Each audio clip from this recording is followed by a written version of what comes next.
Most people think money is a physical thing. They think it's wealth, but it isn't. Money is just a scoreboard. For the last 80 years, the US dollar has been the home team for the entire world. If you wanted to buy oil, electronics, or coffee, you had to play by the dollar's rules. It's been the foundation of the global economy. But every empire eventually hits a wall, and every scoreboard eventually needs to be reset. In this video, we aren't talking about doom and gloom. We're talking about the math of empires. I'm going to show you how the dollar became the king, why the ink is running thin, and how the smartest investors are shifting their strategy while everyone else is distracted by the daily noise.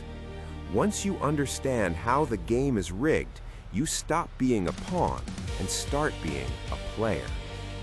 To understand where we're going, we have to look at 1944. The world was coming out of a massive war. Global economies were in rubble. Every country had its own currency, but nobody trusted anyone else's paper. If you were a merchant in France, you didn't know if the money you accepted would be worth anything in 6 months. World leaders met in a place called Bretton Woods to solve this. They needed a global anchor. They chose the US dollar because America had the strongest military, the most factories, and the world's largest gold reserves. They made a legendary promise. Any country could use US dollars for trade, and if they got nervous, they could swap those dollars for real, physical gold. At the time, $35 equaled 1 ounce of gold. The dollar was a receipt. It wasn't the gold itself. It was a claim ticket for a piece of the earth. Because of that trust, the dollar became the world's money. The day the promise broke. Promises are easy to make when you're rich, but they're hard to keep when you overspend. Over the next 20 years, the US funded expensive wars and massive social programs. We were writing checks we couldn't cash. We printed more receipts, dollars, than we had gold in the vaults. By the late 1960s, other countries noticed the math didn't add up. France was the first to speak up. "We don't want your paper anymore. Give us the gold." Gold left American soil by the ton. It was a global bank run. To prevent the country from going broke, President Nixon went on TV on August 15, 1971, and ended the ability to trade dollars for gold. That was supposed to be temporary. It's been over 50 years. In that moment, the dollar stopped being a receipt and became fiat money. Fiat is a Latin word meaning by decree. The dollar had value simply because the government said it did. The anchor was gone. For the first time in history, the world was running on faith paper. If the dollar isn't backed by gold, how does the government get more money? In the old days, kings had to tax their people or steal gold to get richer. Today, it's a computer keyboard magic trick. When the government wants to spend more than it collects in taxes, they create debt. They issue treasuries, IOUs, promising to pay back with interest. If there aren't enough buyers for these IOUs, the Federal Reserve steps in. They don't have a giant vault of cash. They open a digital ledger and type $1 trillion into the government's account. They create the money out of thin air. There is no printing press, no ink, and no gold, just a cursor on the screen. This money flows into the economy, paying salaries and funding projects. On the surface, it looks like wealth, but it's actually a hidden tax.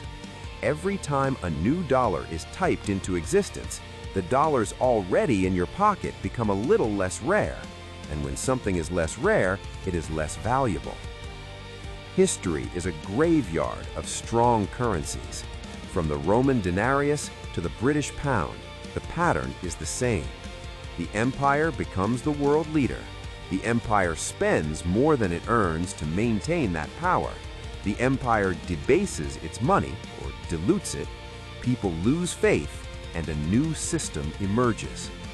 Rome used to make coins of pure silver. As they went into debt, They mixed the silver with cheap copper. Eventually, the silver coin was just copper with a thin coating. The economy collapsed because the money was a lie.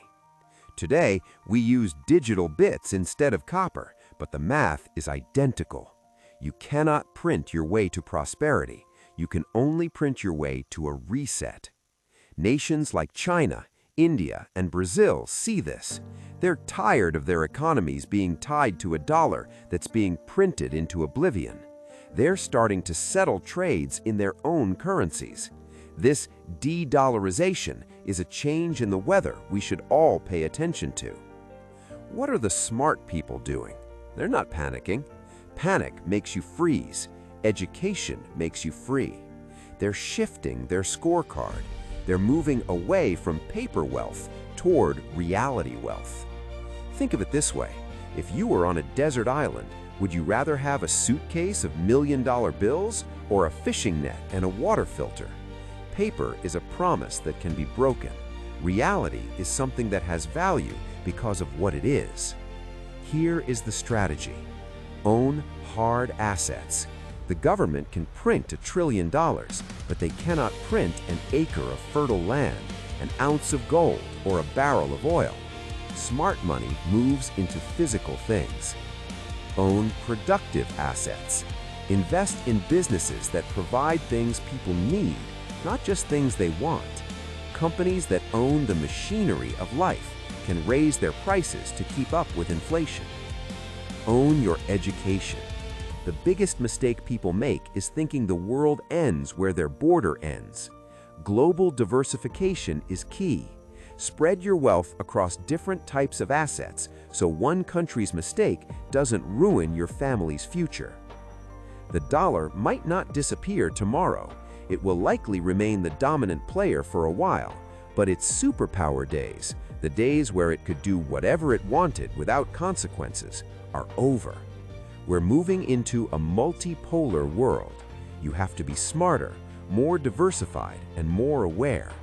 The goal isn't to be rich in paper. The goal is to be wealthy in time, freedom, and assets. Empires are defeated by comfort and overspending. Individuals are saved by education and action. You can panic with the crowd, or you can prepare with purpose.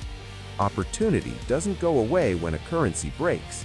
It just moves into the hands of the people who saw it coming. This is NetPlus, where money stops being a mystery and becomes a language you finally understand. Hit subscribe for more deep dive lessons that actually stick.